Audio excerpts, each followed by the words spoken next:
guys! Welcome back to my channel. And today, meron na naman tayong bagong makeup tutorial. At alam mo na nga kung para saan itong makeup tutorial na to. Ito ay para sa Valentine's Day. Whether you're single or taken, kung ano man ang estado mo ngayong Valentine's Day, ay pwedeng-pwede sa'yo itong makeup look na to. Medyo berry and pinks, yung mga ganong kaganapan sa buhay. Kung gusto mo na nga matutunan kung paano itong look na ito, please keep on watching.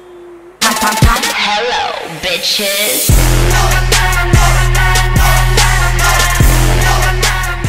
So, maglalagay lang tayo ng concealer para ma-prime yung ating eyes. And then, gagamitin natin tong Modern Renaissance. First, gagamitin natin tong Buen Fresco. Tapos, yun yung ating transition. Magsispray lang tayo ng konting Fix Plus. And then, kukunin natin tong Love Letter. I-a-apply natin siya dito sa end ng eyelid. Para gagawa tayo ng halo. And then, i-blend natin. And then, ilalagay natin tong Cypress Umber. Para ma-dark yung ating eyes. And then, kung gusto niyo pa na medyo mas pink, dadag niyo lang yung itong color na to. And then, maglagay lang ulit tayo ng concealer. And then, yes, ito yung isa sa mga favorite kong pink eyeshadow na shimmer. Itong Everbilena na pink. Sobrang, wala lang. Ang ganda ng colors niya. Tapos, parang 100 plus pesos lang siya. So, gagamitin natin tong rose goldish siya. And then, go over lang ulit dun sa love letter. And, ilagay niya sa crease. And then, kukuha lang tayo ng ating brown eyeliner. And, iline yung waterline.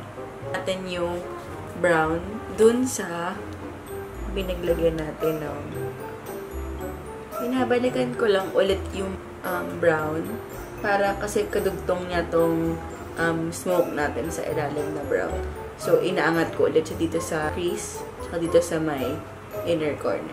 Ilalagay ulit natin tong pink na to sa ating inner corner. And a little ng love letter.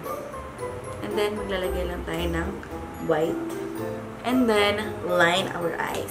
Ito na yung ating eye look. And then, maglalagay lang tayo ng falsies. Ang gusto ko gagamitin ko for today ay itong 828 na Taiwan Lashes. Again, from Divisoria. I-tightline lang natin para mas malinis tignan. Share ko lang. Isa to sa mga favorite kong eyeliner. Itong Pinkies eyeliner. Kasi parang 90 pesos lang siya. Tapos sobrang ang haba niya. Tapos ang dali pa niyang mag-glide. For my brows pala, I'm gonna be using the NYX eyebrow marker. Tapos na tayo sa pinaka mahirap na part ng ating tutorial. And now, gagawin na natin ang ating fest. So, first, prime using Benefit Professional. Para sa ating date ay tayo ay flawless. Alam mo yun? Gagamitin natin today ay itong NYX HD Foundation. Actually, binigay ito sa akin ni NYX. Pero, mas dark siya sa akin. So, syempre gusto ko pa rin siyang gamitin. And gagawin ko, kunin ko yung aking spatula. Again, gagamitin ko itong aking RCMA Foundation Adjuster Palette. And, lalagyan ko ng white para mag-lighten. Lagi kayo magsaswatch dito sa may jawline. Gusto ko yung finish nung NYX na HD Foundation. Ang, ang light niya sa face. Flawless finish. Next is, gagamit tayo nitong, as usual, our Naked Skin. So, mukha na naman tayong eng-eng. Kailangan natin siya i-blend. Isiset na natin. Ay, wala pala itong brand. Nilipat ko na, pero isiset lang natin siya using our translucent powder. And, ito yung Coty Airspun. As usual, like I always do, ibibake natin yung buong face. Para kahit 24 hours pa yung Valentine's date nyo, eh hindi ka mahulas. Mag-move forward na tayo sa ating contour. First is mag-bronze muna tayo.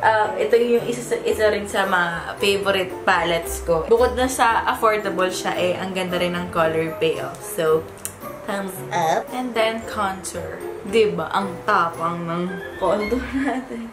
Siyempre, wag mo kakalimutan yung baba mo. Dahil, secret lang muna natin yung double chin.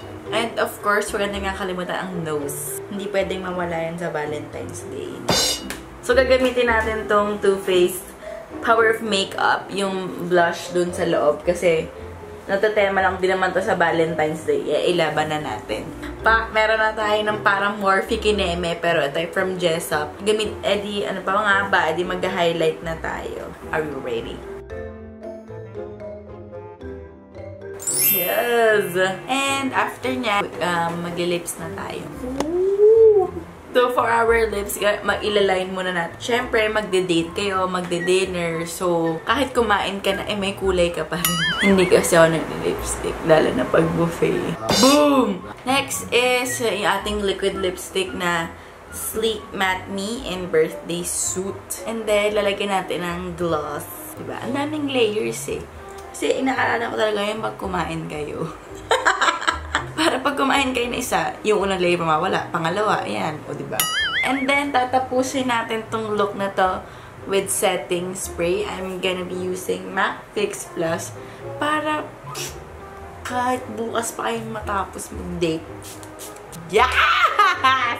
So, this is it for my Valentine's Day makeup tutorial. And I hope you guys enjoyed it. And kung feeling nyo medyo pabebe tong makeup look na to, pwede na naman palitan yung lip color into something darker para bolder and stronger and fiercer. And so, sana na-enjoy yung makeup tutorial to. And if you like this video, don't forget to give it a thumbs up. And don't forget to subscribe to my channel for more videos like this. Okay? See you guys in my next video. Bye!